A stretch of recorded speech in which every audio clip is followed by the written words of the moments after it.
ഒരു സൈഡ് ഇതേ നമ്മുടെ ചിക്കൻ കറി നെയ്ച്ചോറ് റെഡി ആയിക്കൊണ്ടിരിക്കുകയാണ്. അപ്പോൾ ഇതിൻ്റെ കൂടെ മെയിനായിട്ട് വേണ്ട ഒരു സംഭവമാണ് കച്ചമ്പർ. നമ്മുടെ നാട്ടിൽ കച്ചമ്പർ എന്നാട്ടോ പറയുന്നത്. നിങ്ങളുടെ നാട്ടിൽ എന്താ പറയുന്നത് താഴെ നിന്ന് കമൻറ്റ് ചെയ്യണേ. അപ്പോൾ ഒരു കക്കരിക്ക, തക്കാളി, ഉള്ളി, പച്ചമുളകൊക്കെ എടുത്തിട്ടുണ്ട്. അപ്പോൾ അതേ നമ്മൾ ഈ ഒരു വെജിറ്റബിൾസൊക്കെ കട്ട് ചെയ്യാൻ പോകുന്നത് ഈ ഒരു ചോപ്പർ വെച്ചിട്ടാണ്. കുറേ നാളായിട്ട് ഞാൻ ഇത് യൂസ് ചെയ്യുന്നു കേട്ടോ. എനിക്ക് ഒരുപാട് യൂസ്ഫുൾ ആയിട്ടുള്ളൊരു ചോപ്പറാണ്. നമുക്ക് വെജിറ്റബിൾസൊക്കെ കട്ട് ചെയ്യാൻ മടിയുള്ളവരാണെങ്കിൽ ഇതിനുള്ളിൽ ഇട്ടിട്ട് അതിങ്ങനെ ഇങ്ങനെ ഒന്ന് മിക്സ് ചെയ്തെടുത്താൽ മതി കേട്ടോ. എല്ലാം നല്ല രീതിയിൽ പെർഫെക്റ്റ് ആയിട്ട് ഇതേപോലെ സ്മൂത്തി ആയിട്ട് കട്ട് ചെയ്ത് കിട്ടും കേട്ടോ.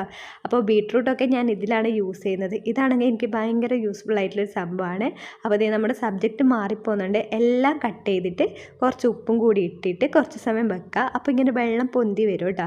ആ വെള്ളം നമ്മൾ കളഞ്ഞിട്ട് അതിലേക്ക് തൈര് ഒഴിച്ചു കൊടുക്കുക കേട്ടോ. ഇതിൻ്റെ കൂടെ വേണമെങ്കിൽ ബീട്രൂട്ടോ അല്ലെങ്കിൽ ക്യാരറ്റൊക്കെ യൂസ് ചെയ്യാം. എന്നിട്ട് തൈരും കൂടി മിക്സ് ചെയ്തിട്ട് നമ്മുടെ കച്ചമ്പർ റെഡി ആയിട്ടുണ്ട്. നിങ്ങളൊന്ന് ഇങ്ങനെ ട്രൈ ചെയ്ത് നോക്കണേ.